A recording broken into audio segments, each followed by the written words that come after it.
Welcome to TV 999 news. ముందుగా headlines చూద్దాం.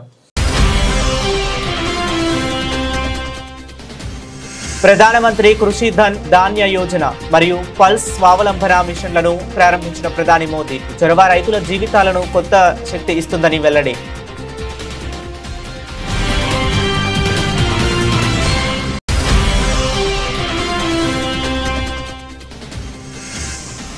భారత గడ్డపై నుంచి పాకిస్తాన్కు ఆఫ్ఘనిస్తాన్ వార్నింగ్. ఇండియాపై ప్రశంసలు, తమ ధైర్యాన్ని పరీక్షించవద్దంటూ పాకిస్తాన్కు గట్టిగా హెచ్చరిక.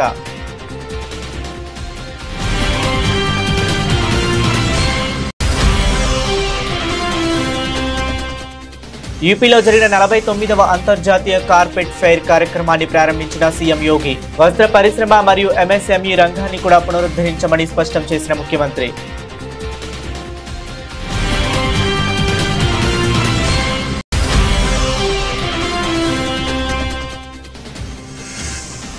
రియల్టర్లు, బిల్డర్ల సమస్యల పరిష్కారానికి ప్రభుత్వం సిద్ధం. నరేట్కో ప్రాపర్టీ షోలో వెల్లడించిన డిప్యూటీ సీఎం బట్టి.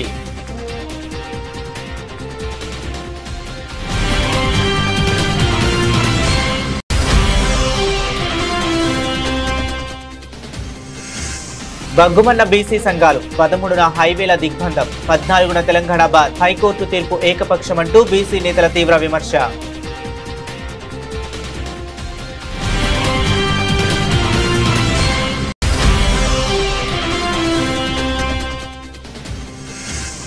ప్రధాని మోదీ సభను విజయవంతం చేయాలని పిలుపునిచ్చిన మంత్రి నారా లోకేష్. ఏర్పాట్లపై ఉన్నత స్థాయి అధికారులతో మంత్రుల బృందం సమీక్ష.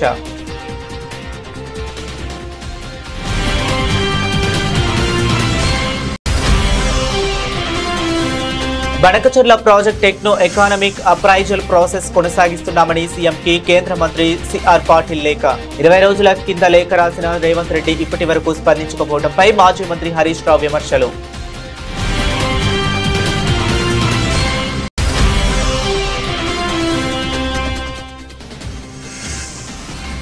తనను అంతమొందించేందుకు కుట్ర జరుగుతుందన్న బొత్స సత్యనారాయణ. ఘటనపై విచారణ జరిపించాలని డిమాండ్.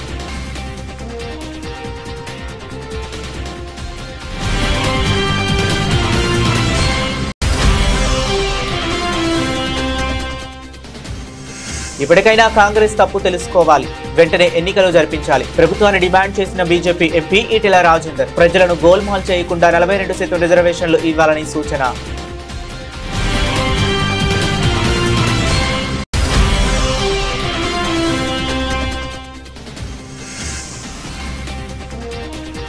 తక్షణం ఆరోగ్యశ్రీ బకాయిలు చెల్లించాలి. మాజీ మంత్రి Vidadala Rajini demand.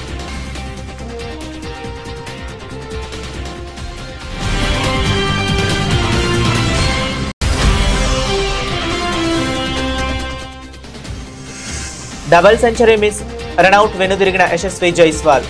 చేజారిన double century సాధించే అవకాశం.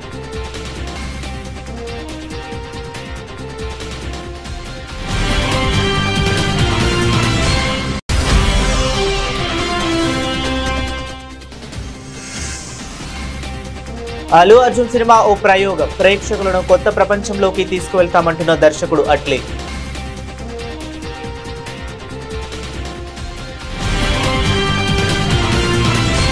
అన్నదాతలను గౌరవించడం, సంపన్న దేశాన్ని నిర్మించడమే లక్ష్యమని ప్రధానమంత్రి నరేంద్ర మోదీ అన్నారు.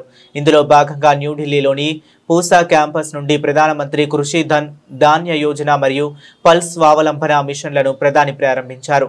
దీని ద్వారా రైతు సోదరీమణులకు 42,000 కోట్ల రూపాయలకు పైగా బహుమతి లభించిందని మోదీ తెలిపారు. ఈ చొరవ రైతుల జీవితాలకు కొత్త శక్తిని మరియు కొత్త అవకాశాలను తెస్తుందని ఆశాభావం వ్యక్తం చేశారు. आज देश का मिजाज ऐसा बन गया है कि वो कुछ उपलब्धियों से ही संतुष्ट नहीं होता है. हमें विकसित बनता है तो फिर हर क्षेत्र में लगातार बेहतर करते ही रहना होगा, सुधार करना ही करना होगा. इसी सोच का परिणाम है पीएम धन धान्य कृषि योजना. और इस योजना की प्रेरणा बनी है आकांक्षी जिला योजना की सफलता। पहले की सरकारें देश के 100 से अधिक जिलों को पिछड़ा घोषित करके भूल गई थी। हमने उन जिलों पर विशेष ध्यान केंद्रित किया, उनको आकांक्षी जिला घोषित किया। इन जिलों में बदलाव का हमारा मंत्र था कन्वर्जेंस, कोलैबोरेशन और कंपटीशन।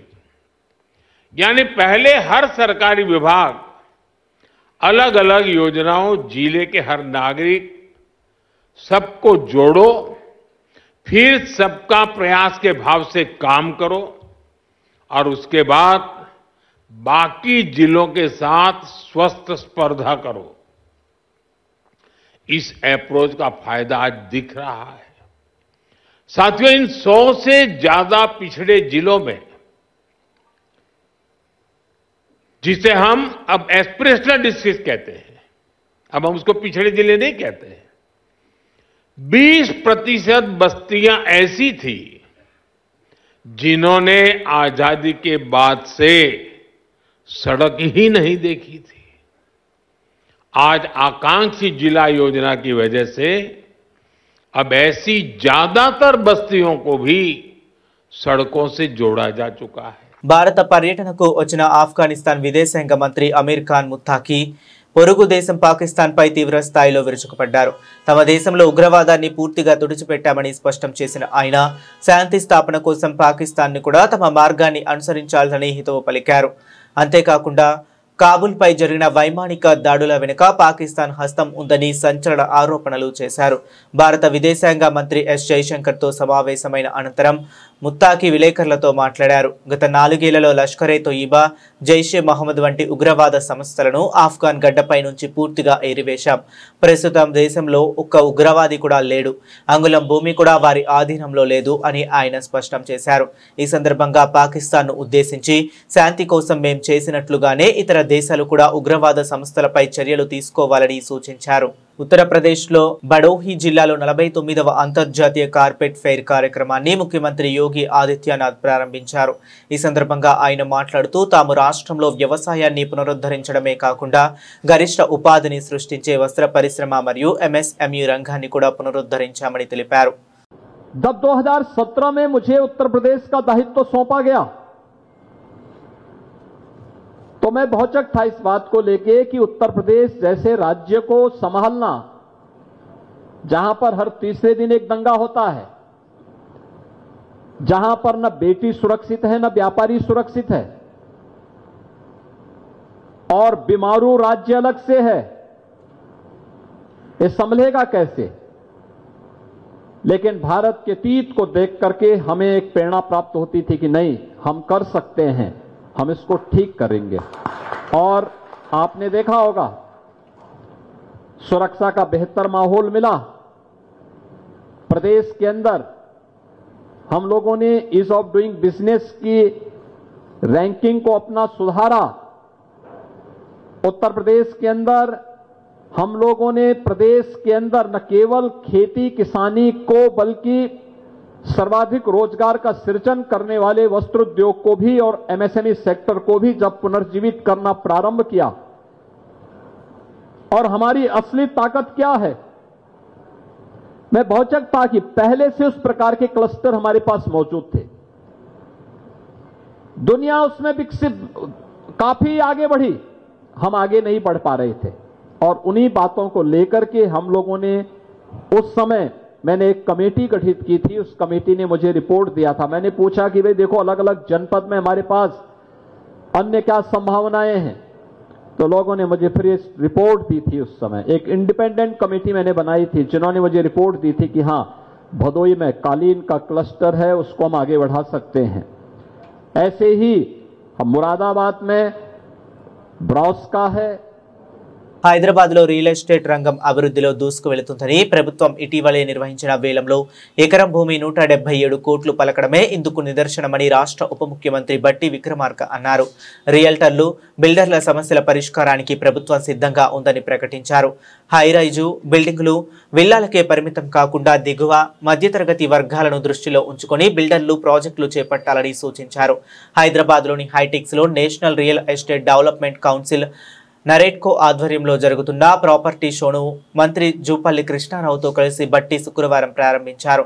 ఈ సందర్భంగా ఆయన మాట్లాడుతూ హైదరాబాద్ నగర సమగ్ర అభివృద్ధికి ప్రభుత్వం కట్టుబడి ఉందని, ఏటా 10,000 కోట్లను ఖర్చు చేస్తున్నామని వెల్లడించారు. గడిచిన 2 ఏళ్లలో 20,000 కోట్లతో చేపట్టిన అభివృద్ధి పనుల ఫలితాలు ఇప్పుడిప్పుడే కనిపిస్తున్నాయన్నారు. ఇటీవలే 39 సీవరేజ్ ట్రీట్మెంట్ ప్లాంట్లు పనులకు ఆమోదం తెలిపామన్నారు. సీవరేజీ ప్లాంట్లు తాగునీటి అవసరాల కోసం దాదాపు 11,927 కోట్లను ఖర్చు చేస్తున్నామని, 13,704 కోట్లతో మరికొన్ని తాగునీటి సివరేజీ ప్లాంట్ల పనులు ప్రతిపాదనలలో ఉన్నాయని వివరించారు. మూసీ సుందరీకరణకు ప్రభుత్వం చిత్తశుద్ధితో ఉందన్నారు. రీజనల్ రింగ్ రోడ్డుతో నగర ముఖ చిత్రం మారబోతుందని, రాష్ట్రంలో అన్ని ప్రాంతాలను కలిపేలా ఆర్ఆర్ఆర్ నిర్మాణం ఉంటుందని చెప్పారు. హైడ్రో ఏర్పాటుతో వచ్చిన ఫలితాలు కనిపిస్తున్నాయని తెలిపారు. పారడైజ్ జంక్షన్ నుంచి నేషనల్ హైవేను కలుపుతూ ఎలివేటెడ్ కారిడార్ నిర్మాణానికి 1,487 కోట్లు వెచ్చిస్తున్నామని తెలిపారు. There is really no comparison between the Hyderabad of today and the Hyderabad where when I studied. And also I am sure there will be no comparison between the Hyderabad of today and the Hyderabad where tomorrow the grandchildren will study. The kind of pace it is going fast. This is what we in the Telangana government are determined to preserve and strengthen growth and grace.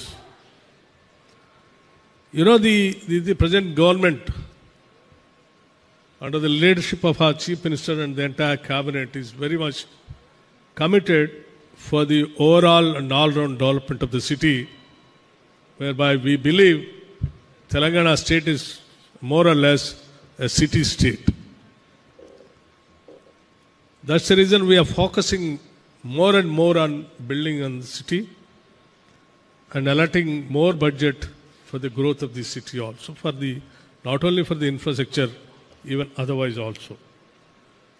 స్థానిక సంస్థల ఎన్నికల్లో బీసీలకు కేటాయించిన 42% రిజర్వేషన్లపై high court stay విధించడాన్ని నిరసిస్తూ BC సంఘాలు ఆందోళనకు పిలుపునిచ్చాయి. 14న రాష్ట్ర వ్యాప్త బంద్ నిర్వహించనున్నట్లు ఎంపీ ఆర్ కృష్ణయ్య ప్రకటించగా, 13న జాతీయ రహదారులను దిగ్బంధం చేయనున్నట్లు జూజుల శ్రీనివాస్ గౌడ్ తెలిపారు. హైకోర్టు నిర్ణయంపై బీసీ సంఘాల నేతలు తీవ్ర ఆగ్రహం వ్యక్తం చేశారు. హైదరాబాద్లోని బషీర్బాగ్ ప్రెస్ క్లబ్లో 22వ బీసీ సంఘాలతో జరిగిన సమావేశంలో ఆర్ కృష్ణయ్య ఈ నిర్ణయాన్ని వెల్లడించారు. ఎన్నికల నోటిఫికేషన్ విడుదలయ్యాక హైకోర్టు ఏకపక్షంగా స్టే ఇవ్వటం దారుణమని ఆయన విమర్శించారు. బీసీ రిజర్వేషన్ల సాధన ఇప్పుడు ఒక ప్రజా ఉద్యమంగా మారిందని, మిలియన్ మార్చ్ తరహాలో శాంతియుతంగా ఉద్యమిస్తామని ఆయన స్పష్టం చేశారు. ఈ బంద్కు అన్ని రాజకీయ పార్టీలు మద్దతు ఇవ్వాలని కోరారు. ఎన్నికల షెడ్యూల్ ప్రకటించినప్పుడు స్టే ఇవ్వలేదు, ఎన్నికల నోటిఫికేషన్ వేసినాక స్టే ఇవ్వడం అనేది ఇది బీసీల నోటికాడ ముద్ద లాక్కోవడం తప్ప ఇంకేం కాదు. దేశ చరిత్రలో ఎన్నికల నోటిఫికేషన్ వేసిన తర్వాత ఎప్పుడు కూడా స్టే ఇవ్వలేదు కోర్టులు. సుప్రీంకోర్టు తీర్పులు డైరెక్షన్స్ ఉన్నాయి. దానికి ఏంటిదంటే ఎన్నికల నోటిఫికేషన్ ఒకసారి వేసినాక స్టే ఇవ్వద్దని. ఎన్నికల సంఘం అనేది ఒక రాజ్యాంగబద్ధమైన స్వతంత్ర సంస్థ. అట్లాంటి సంస్థ స్టే చేసినప్పుడు ఇవ్వలేదు, గవర్నమెంట్ దానికి కౌంటర్ వేసినప్పుడు ఇవ్వలేదు, పబ్లిక్ మేము 30 బీసీ సంఘాలు అప్పుడే దానికి ఇంప్లీడ్ అయినప్పుడు వేయలేదు. చివరకు ఒక రోజు అందరు అయినాక ఆర్గ్యుమెంట్ చేసినప్పుడు కూడా ఇవ్వలేదు. ఆ రోజు ఏమన్నారు, ఫస్ట్ డే మొన్న అన్ని ఇంప్లీడ్ అయినాక ఆర్గ్యుమెంట్ చేసినప్పుడు కోర్టు స్టే అడిగారు వాళ్ళు పిటిషనర్స్.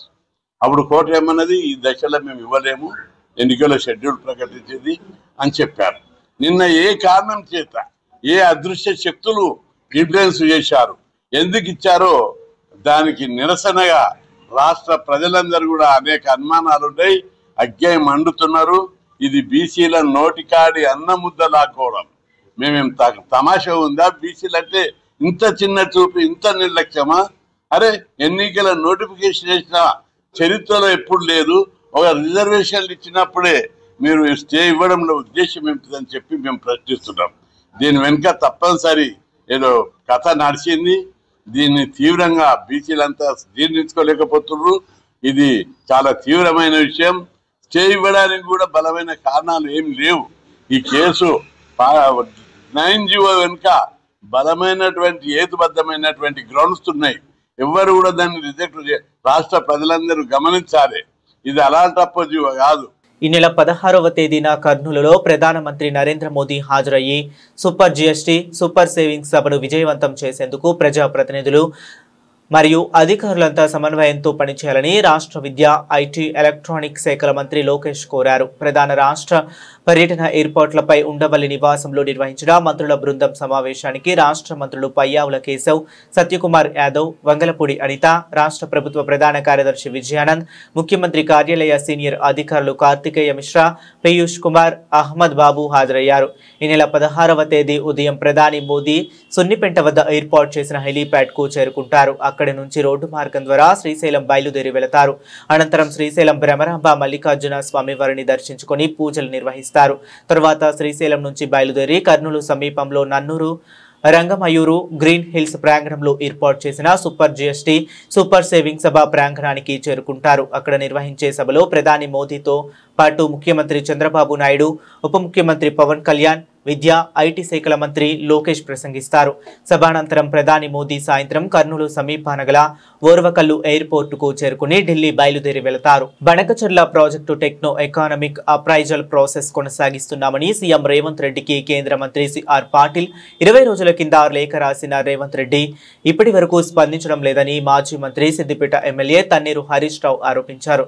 ఈ విషయమై ఆయన మీడియాతో మాట్లాడారు. మన దేశంలో సెంట్రల్ వాటర్ కమిషన్ నిబంధనలు రాజ్యాంగపరంగా వరద జలాల మీద డిపిఆర్ అప్రైజల్ జరగదని, కానీ ఏపీ ప్రభుత్వం ఈ వరద జలాల మీద బనకచర్ల డిపిఆర్ అప్రైజల్ సబ్మిట్ చేసిందని అన్నారు. దీనిపై కేంద్ర ప్రభుత్వం పరిశీలిస్తుందని రేవంత్ రెడ్డికి కేంద్ర మంత్రి లేఖ రాశారని, మరి రేవంత్ రెడ్డి వరద జలాల మీద డిపిఆర్ అప్రైజల్ సాధ్యం కాదని నిలదీయాల్సి ఉండగా దీనిపై ఇప్పటి వరకు స్పందించలేదని హరీష్ రావు తప్పుపట్టారు. కర్ణాటక ప్రభుత్వం, ఇది కర్ణాటక రాసిన లేఖ, ఇదే గోదావరి బనకచెర్ల మీద కర్ణాటక రాష్ట్ర ప్రభుత్వం కేంద్రానికి రాసిన లేఖ. ఎంత స్పష్టంగా రాసిండ్రు ఇలాంటి వాళ్ళు. కర్ణాటక ప్రభుత్వం పారా 11 page 3 by all the stated diversions by Andhra Pradesh 80 + 100 + 243. 80 ఏమో పోలవరం ప్రాజెక్టు, 80 కంటే ఎక్కువ పోలవరం రైట్ మెయిన్ కెనాల్ నుంచి ఇంకో 100 తీసుకుపోతుండ్రు. 100 ఇప్పుడు బనకచెర్ల 243. 80 + 100 + 243 మొత్తం కలిపితే మాకు ఆ అగ్రిమెంట్ ఏదైతే అప్పుడు ఆంధ్రప్రదేశ్, మహారాష్ట్ర, కర్ణాటక కలిపి గోదావరి బచావత్ రిపోర్ట్ ప్రకారం, అవార్డు ప్రకారం ఒక అగ్రిమెంట్ చేసుకున్నారు. గోదావరి నీళ్లు కృష్ణానదికి మళ్లిస్తే దాంట్లో ఎగువ రాష్ట్రాలకు కూడా వాటా ఉంటుంది. ఆ వాటా ప్రకారంగా 463 టీఎంసీలు ఇవాళ ఆంధ్రప్రదేశ్ మళ్లిస్తుంది. మాకు 112 టీఎంసీలు పైన కృష్ణాలో మేము ఆల్మట్టిలో ఆపుకుంటాను రాసిండు.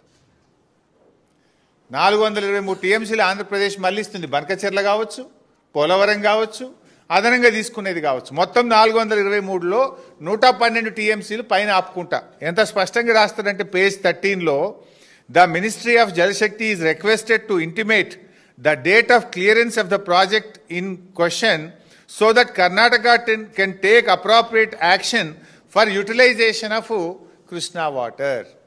మీరు ఎప్పుడు అనుమతిస్తారో మాకు చెప్పండి.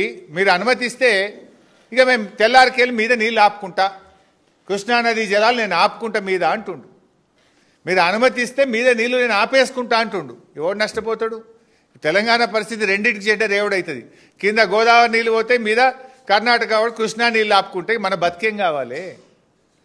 మాకు హక్కున్నది.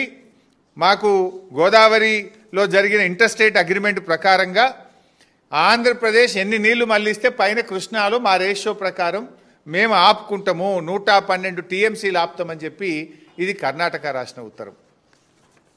ఇక మూడోది, వైసీపీ సీనియర్ నేత, ఏపీ శాసన మండలిలో ప్రతిపక్ష నేత బొత్స సత్యనారాయణ ప్రత్యర్థులపై సంచలన ఆరోపణలు చేశారు. తనను అంతమొందించేందుకు కొందరు కుట్ర పన్నుతున్నారని ఆయన ఆరోపించారు. ఇటీవలే పైడితల్లి సిరిమానోత్సవంలో బొత్స సత్యనారాయణ కుటుంబ సభ్యులు పాల్గొన్న వేదిక కూలిపోయిన విషయం తెలిసిందే. అయితే ఈ ఘటనలో ఎవరికీ ఎటువంటి ప్రమాదం జరగలేదు. ఈ ఘటనపై ఆయన స్పందిస్తూ విజయనగరంలో మీడియా సమావేశంలో ప్రత్యర్థులపై ఆరోపణలు చేశారు. వేదిక కూలిన ఘటనపై విచారణ చేపట్టారు చేపట్టాలని బొత్స డిమాండ్ చేశారు. ఈ విషయంపై గవర్నర్ సీఎంకు లేఖ రాయనున్నట్లు తెలిపారు. పైడితల్లి సిరిమానోత్సవంలో తన కుటుంబ సభ్యులతో పాటు వైసీపీ నాయకుల కోసం ఏర్పాటు చేసిన వేదిక ఎలా కూలిందని ఆయన ప్రశ్నించారు.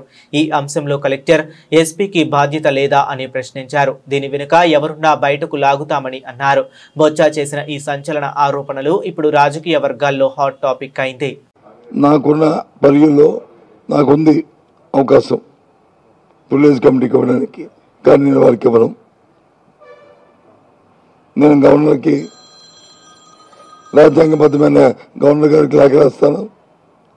సంబంధిత స్టేట్లో ఉన్న అత్యున్నత అధికారి సిఎస్కి లేఖ రాస్తాను. దీంట్లో ఈ కుట్రకోణాన్ని బయటికి తీయాలని కోరుతాను. ఎవరు చేశారు? పరిమితి ఎంతమంది మించిపోయారు? పరిమితి ఎంతమంది?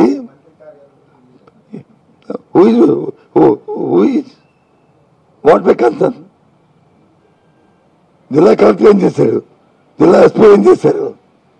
ఎంతమంది పరిమితి? దానికి ఎంతమంది ఉన్నారు నాకు చెప్పండి. ఎవరు చెప్పాలి లెక్క?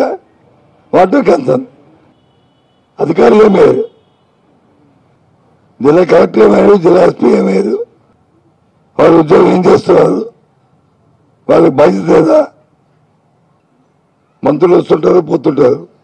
అవగాహన ఉండొచ్చు, అవగాహన లేకపోవచ్చు, విషయం తెలియవచ్చు, తెలియకపోవచ్చు. బట్ రెస్పాన్స్ పర్సన్స్ ఏం చేస్తున్నారు? వాళ్ళ రెస్పాన్స్ ఏంటి? నేను అడుగుతుంది అది. తెలంగాణ రాష్ట్రంలో బీసీలకు రిజర్వేషన్లు రావటం బీజేపీ ఆకాంక్ష అని, పార్టీ ఎల్లప్పుడూ బీసీల వెంటే ఉంటుందని ఆ పార్టీ నేత మల్కాజ్గిరి ఎంపీ ఈటెల రాజేందర్ స్పష్టం చేశారు. బీసీ రిజర్వేషన్ల కోసం ఎక్కడికి రమ్మన్నా సిద్ధంగా ఉన్నామని ఆయన అన్నారు. తమిళనాడులో ఈ రిజర్వేషన్లు విజయవంతమయ్యాయని, అక్కడ అధ్యయనం చేయాలని గతంలో తాను చాలాసార్లు సూచించానని గుర్తు చేశారు. దేశంలో జనాభా ప్రతిపాదికన రిజర్వేషన్లు కలిగినవి షెడ్యూల్డ్ ట్రైబల్, షెడ్యూల్డ్ క్యాస్ట్ అని, వారి జనాభా ఎంత ఉంటే అంత శాతం రిజర్వేషన్ ఇవ్వాల్సిందేనని అన్నారు. ఈశాన్య రాష్ట్రాల్లో 90% మంది ఉంటే 90% రిజర్వేషన్లు ఉన్నాయని, అది రాజ్యాంగం కల్పించిన హక్కు అని పేర్కొన్నారు. ఇప్పటికైనా కాంగ్రెస్ పార్టీ తప్పు తెలుసుకుని క్షమాపణ చెప్పి వెంటనే ఎన్నికలు జరిపించాలని డిమాండ్ చేశారు. ఆరోగ్యం, విద్యతో పాటు వివిధ శాఖల్లో ఉన్న చిన్న ఉద్యోగులకు వేతనాలు చెల్లించాలని డిమాండ్ చేశారు. అలాగే పదవీ విరమణ పొందిన ఉద్యోగులకు అదే రోజు చెక్కులు అందజేస్తామని చెప్పినా హామీ నెరవేరలేదని అన్నారు. ఇప్పుడు రాష్ట్ర ఆర్థిక పరిస్థితి గురించి మాట్లాడుతున్నారని, కానీ మీరు అధికారంలోకి వచ్చే ముందు రాష్ట్ర ఆర్థిక పరిస్థితి తెలియదా అని ప్రశ్నించారు. అప్పుల గురించి గతంలో ఎన్నోసార్లు అసెంబ్లీలో మాట్లాడారని గుర్తు చేశారు. ఏ రిటైర్డ్ ఉద్యోగినైతే రిటైర్మెంట్ రోజే కార్లో కూర్చోబెట్టి చెక్కులు అప్పచెప్పి ఇంటికాడ సన్మానం చేసి పంపాలని చెప్పి కేసీఆర్ మాట్లాడి చూసినావా? ఇవాళ రిటైర్డ్ ఎంప్లాయీ సంవత్సరమైనా 2 సంవత్సరాలు రిటైర్మెంట్ బెనిఫిట్స్ వస్తలేవు. కొద్దిమంది ఏమో కమిషన్లు ఇచ్చి తెచ్చుకుంటున్నారు, కొద్దిమంది ఏమో కోర్టుకు పోయి తెచ్చుకుంటున్నారు. దుస్తుంది అలా. ఏమనంటే వాడు రాజు చేసిండు, వీళ్ళు రాజు చేసిండు, దివాళి తీసి, ఇది కాదు కదా. నువ్వు వచ్చినప్పుడు తెలియదా? రాష్ట్ర ఆర్థిక పరిస్థితి మీద మీరే కదా శాసనసభలో మాట్లాడింది, అనేక సందర్భాలు మాట్లాడింది. మీరు తెలిసే కదా మీరు హామీలు ఇచ్చింది. నీ 6 గ్యారెంటీల గురించి ఎవరు మాట్లాడతలేదు. ఇవాళ నీ 6 గ్యారెంటీల గురించి ఎవరు మాట్లాడతలేరు. 66 హామీల గురించి ఎవరు మాట్లాడతలేరు. ఇవాళ మేనిఫెస్టో గురించి ఎవరు మాట్లాడతలేరు. మాట్లాడుతున్న వల్ల ఉన్నదాన్ని నన్ను ఇవ్వండి బాబు అంటున్నారు వాళ్ళు. పాపం ఉన్నదాన్ని దండం పెడతాం, ఉన్న పెన్షన్ టైంకి ఏమంటున్నారు. ఇది దుస్థితి. ప్రభుత్వం తక్షణమే ఆరోగ్యశ్రీ నెట్వర్క్ ఆసుపత్రులతో మాట్లాడి పెండింగ్ బకాయిలు తక్షణం చెల్లించాలని మాజీ మంత్రి విడదల రజని డిమాండ్ చేశారు. తాడేపల్లిలోని వైఎస్ఆర్ కాంగ్రెస్ పార్టీ కేంద్ర కార్యాలయంలో ఆమె మీడియాతో మాట్లాడుతూ, కూటమి ప్రభుత్వం ఏర్పాటయ్యాక ఆరోగ్యశ్రీని అనారోగ్యశ్రీగా మార్చేశారని, పేదలకు నాణ్యమైన ఉచిత వైద్యం అందని ద్రాక్షగా మారిపోయిందని ఆగ్రహం వ్యక్తం చేశారు. పిహెచ్సి డాక్టర్లు ధర్నాలు చేస్తున్నా, ఆరోగ్యశ్రీ ఆసుపత్రులు వైద్యం నిరాకరిస్తున్నా ఈ ప్రభుత్వానికి చీమ కుట్టినట్టు కూడా లేదని, మాయమాటలతో అధికారంలోకి వచ్చిన చంద్రబాబుకి అనుక్షణం దోచుకోవాలన్న ఆలోచన తప్ప ప్రజారోగ్యం మీద చిత్తశుద్ధి లేదని మాజీ మంత్రి విడదల రజని ధ్వజమెత్తారు. దివంగత వైఎస్ఆర్ ఆంధ్రలో ప్రవేశపెట్టిన ఆరోగ్యశ్రీని దేశంలోని అన్ని రాష్ట్రాలు అమలు చేస్తుంటే చంద్రబాబు మాత్రం నిర్వీర్యం చేసే కుట్రలు చేస్తున్నారని ఆరోపించారు. ఈ ఆరోగ్యశ్రీని మనం చూస్తుంటే ఒకవైపు ప్రభుత్వం అందించాల్సినటువంటి బాధ్యత నుంచి తప్పుకొని వైద్య ఆరోగ్య రంగాన్ని పూర్తిగా కూడా నిర్వీర్యం చేస్తూ ఉన్నారు. మరోవైపు ఆరోగ్యశ్రీని పూర్తిగా కూడా నిలిపివేస్తూ ఉన్నారు. ఇదే ధోరణిగా ముందుకు వెళ్తూ ఉన్నారు. మనం చూసినట్టయితే జగన్మోహన్ రెడ్డి గారు ఆరోగ్యశ్రీని 1059 ఉన్నటువంటి ప్రొసీజర్స్ని మరింత స్ట్రెంథన్ చేసి 3257 ప్రొసీజర్స్ వరకు కూడా పెంచి ప్రజలందరికీ కూడా చక్కటి నాణ్యమైన వైద్య సేవలు మనం అందించాము. అలాగే ఆరోగ్య ఆసరా అందించాము. ఏదైనా ఒక రోగికి ఏదైనా ఇబ్బంది వచ్చి ఏదైనా సర్జరీ ఏదైనా అయితే పోస్ట్ సర్జరీ కింద ఆన్ అన్ యావరేజ్ పర్ డేకి 225 రూపీస్ నుంచి గరిష్టంగా మనం ఒక 5,000 వరకు కూడా డాక్టర్ సలహా మేరకు ఈ ఆరోగ్య ఆసరా అని చెప్పి మనం ఇవ్వడం జరిగింది. ఈరోజు అది లేదు. నెట్వర్క్ హాస్పిటల్స్ చాలా చక్కగా పనిచేసేవి, చాలా చక్కగా ఎంకరేజ్ చేసేవాళ్ళం. 9,000 చిల్లర ఉన్నటువంటి నెట్వర్క్ హాస్పిటల్స్ని 2,300 నెట్వర్క్ హాస్పిటల్స్ వరకు కూడా పెంచాము. వాటిని ఎంకరేజ్ చేస్తూ వాటిని మోటివేట్ చేస్తూ పని చేయించుకోవాల్సినటువంటి బాధ్యత ప్రభుత్వంగా మంది. ప్రజలకు నాణ్యమైన వైద్య సేవలు అందించేలాగా అన్ని మెజర్స్ తీసుకోవాల్సిన బాధ్యత ప్రభుత్వానిది. 3,000 కోట్లు సుమారుగా ఏదైతే బకాయిలు నెట్వర్క్ హాస్పిటల్కి చెల్లించాల్సి ఉందో ఈ బకాయిల్ని తక్షణమే సంప్రదింపులు చేసి ఆ బకాయిల్ని పూర్తిగా కూడా నెట్వర్క్ హాస్పిటల్కి చెల్లించి వాళ్ళని మళ్ళా మోటివేట్ చేసి ప్రజలకు అన్యాయం చేయొద్దు, ఆరోగ్యశ్రీని ఆరోగ్యవంతంగా ముందుకు నడపండి అని చెప్పి వైఎస్ఆర్ కాంగ్రెస్ పార్టీ డిమాండ్ చేస్తూ ఉంది. డెఫినెట్గా అదే అంటున్నా కదా, ఎప్పుడు చంద్రబాబు నాయుడు గారు ప్రభుత్వం వచ్చినా విద్య కావచ్చు, వైద్యం సంబంధించి కావచ్చు, అప్పులైపోవటం, వాళ్ళ కర్మకు వాళ్ళు మిగిలిపోవడం తప్పితే కొత్తగా జరిగేది ఏముండదు. అదే మరి ఈ రోజున వైఎస్ఆర్ కాంగ్రెస్ పార్టీ ప్రజల పక్షాన నిలబడి పదే పదే మేము చెప్తా ఉన్నాం, ప్రభుత్వంగా వైద్యం అందించాల్సినటువంటి బాధ్యత ప్రభుత్వం మీదే ఉంటుంది. Government is a continuous process. So వాళ్ళు చేయాల్సినటువంటి ఇవ్వాల్సినటువంటి ఆరోగ్య భద్రతను కానీ ఆర్థిక భద్రతను కానీ ఇస్తే ఈ రాష్ట్ర ప్రజలు యొక్క ఆరోగ్యం బాగుంటుంది. విద్యాపరంగా కావచ్చు, వైద్యం పరంగా కావచ్చు, అందరూ బాగుంటారు. ఇవి వాళ్ళు డినై చేస్తున్నారు కాబట్టి మేము ఈ పోరాటం చేస్తూ ఉన్నాం. భారత యువ ఓపెనర్ యశస్వి జైస్వాల్ అద్భుతమైన ఇన్నింగ్స్ కు దురదృష్టకర రీతిలో తెరపడింది. వెస్టిండీస్ తో ఢిల్లీ వేదికగా జరుగుతున్న రెండో టెస్టులో డబుల్ సెంచరీకి చేరువైన జైస్వాల్ అనూహ్యంగా రనౌట్ రూపంలో వెనుదిరిగాడు. సహచర ఆటగాడు శుభమన్ గిల్ తో సమన్వయ లోపం కారణంగా విలువైన వికెట్ ను చేజార్చుకున్నాడు. రెండో రోజు ఆట తొలి సెషన్లో ఈ ఘటన చోటు చేసుకుంది. మిడ్ ఆఫ్ దిశగా బంతిని ఆడిన జైస్వాల్ పరుగు కోసం ముందుకు వెళ్లాడు. అయితే నాన్ స్ట్రైకర్ ఎండ్ లో ఉన్న గిల్ స్పందించలేదు. అప్పటికే పిచ్ మధ్యలో చేరుకున్న జైస్వాల్ తిరిగి క్రీజులోకి వెళ్లేందుకు ప్రయత్నించాడు. కానీ ఫీల్డర్ చంద్రపాల్ వేగంగా బంతిని అందుకొని వికెట్ల వైపు విసరడంతో జైస్వాల్ తన వికెట్ ను కోల్పోవాల్సి వచ్చింది. ఈ రనౌట్ తో 175 పరుగుల వ్యక్తిగత స్కోర్ వద్ద జైస్వాల్ నిరాశగా పెవిలియన్ చేరాడు. దీంతో డబుల్ సెంచరీ చేసే సువర్ణ అవకాశాన్ని చేజార్చుకున్నాడు. మరోవైపు కెప్టెన్ గిల్ అర్ధశతకం పూర్తి చేసుకున్నాడు. ప్రస్తుతం భారత జట్టు తన తొలి ఇన్నింగ్స్ లో 105 ఓవర్లలో 3 వికెట్ల నష్టానికి 400 పరుగులు చేసింది. క్రీజ్లో గిల్ 60, నితీష్ 39 ఉన్నారు. Stylish star Allu Arjun, Bollywood beauty Deepika Padukone జంటగా ప్రముఖ దర్శకుడు అట్లీ తెరకెక్కిస్తున్న భారీ సైన్స్ ఫిక్షన్ థ్రిల్లర్ పై ప్రేక్షకుల్లో భారీ అంచనాలు నెలకొన్నాయి. ఈ సినిమాకు సంబంధించి అట్లీ చేసిన తాజా వ్యాఖ్యలు సినీ వర్గాల్లో ఆసక్తి రేపుతున్నాయి. తమ చిత్రం ఒక సాధారణ సినిమా కాదని, ప్రేక్షకులకు సరికొత్త అనుభూతిని ఇచ్చేలా సరికొత్త దారిని తామే సృష్టిస్తున్నామని ఆయన స్పష్టం చేశారు. బెంగళూరులో జరిగిన ఒక పికిల్ బాల్ టోర్నమెంట్ కు ముఖ్య అతిథిగా హాజరైన అట్లీ ఈ సందర్భంగా మీడియాతో ముచ్చటించారు. తన తదుపరి చిత్రం Allu Arjun 22x6 working title shooting గురించి అప్డేట్ ఇచ్చారు. సినిమా షూటింగ్ చాలా బాగా జరుగుతుంది అని, ఇది అందరూ తీసే రొటీన్ సినిమా కాదు, ఈ జోనర్ కు ప్రత్యేకమైన రూల్స్ ఏమీ లేవు, అందుకే మేము ఒక కొత్త మార్గాన్ని సృష్టిస్తున్నాం, ప్రేక్షకులకు మునుపెన్నడూ చూడని అనుభవాన్ని అందించడమే మా లక్ష్యం అని ఆయన వివరించారు. బులెటిన్ ముగించే ముందు మరొకసారి హెడ్లైన్స్ చూద్దాం.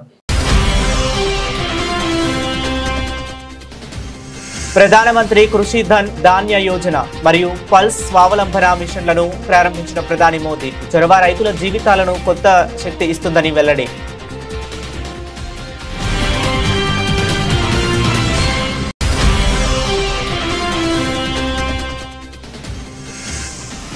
భారత గడ్డపై నుంచి పాకిస్తాన్ కు ఆఫ్ఘనిస్తాన్ వార్నింగ్. ఇండియాపై ప్రశంసలు, తమ ధైర్యాన్ని పరీక్షించవద్దంటూ పాకిస్తాన్ కు గట్టిగా హెచ్చరిక.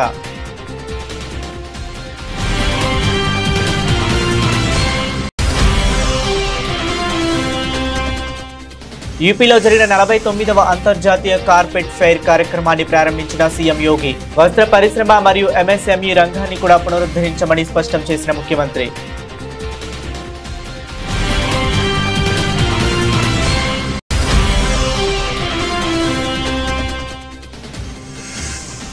రియల్టర్లు, బిల్డర్ల సమస్యల పరిష్కారానికి ప్రభుత్వం సిద్ధం.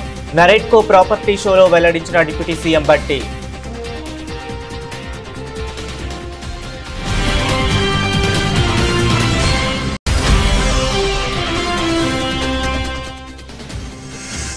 బగ్గుమన్న బీసీ సంఘాలు 13న హైవేల దిగ్బంధం, 14న తెలంగాణ బాద్. హైకోర్టు తీర్పు ఏకపక్షమంటూ బీసీ నేతల తీవ్ర విమర్శ.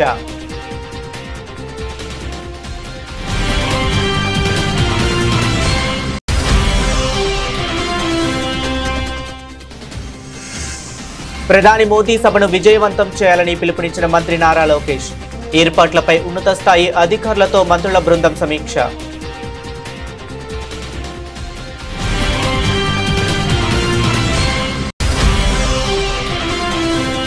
Banakacherla project techno economic appraisal process కొనసాగిస్తున్నామని సీఎంకి కేంద్ర మంత్రి సిఆర్ పాటిల్ లేఖ. 20 రోజుల కింద లేఖ రాసిన రేవంత్ రెడ్డి ఇప్పటి వరకు స్పందించకపోవడంపై మాజీ మంత్రి హరీష్ రావు విమర్శలు.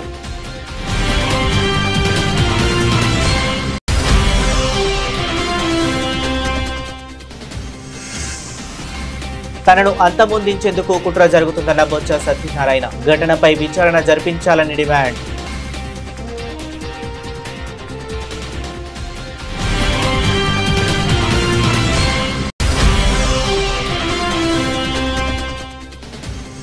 ఇప్పటికైనా కాంగ్రెస్ తప్పు తెలుసుకోవాలి, వెంటనే ఎన్నికలు జరిపించాలి. ప్రభుత్వాన్ని డిమాండ్ చేసిన బీజేపీ ఎంపీ ఈటెల రాజేందర్. ప్రజలను గోల్మాల్ చేయకుండా 42% రిజర్వేషన్లు ఇవ్వాలని సూచన.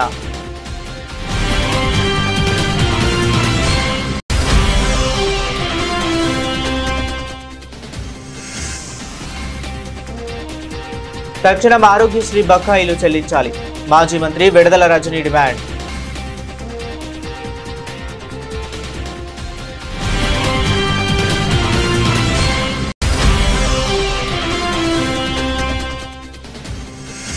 డబుల్ సెంచరీ మిస్ రనౌట్ వెనుదిరిగిన యశస్వి జైస్వాల్. చేజారిన డబుల్ సెంచరీ సాధించే అవకాశం.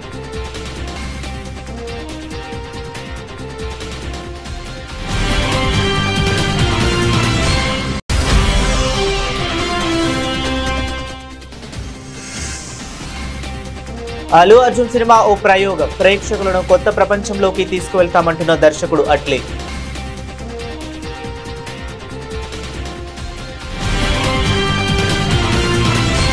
ఇవి ఇప్పటి వరకు ఉన్న అప్డేట్స్. మరిన్ని అప్డేట్స్ కోసం కీప్ వాచింగ్.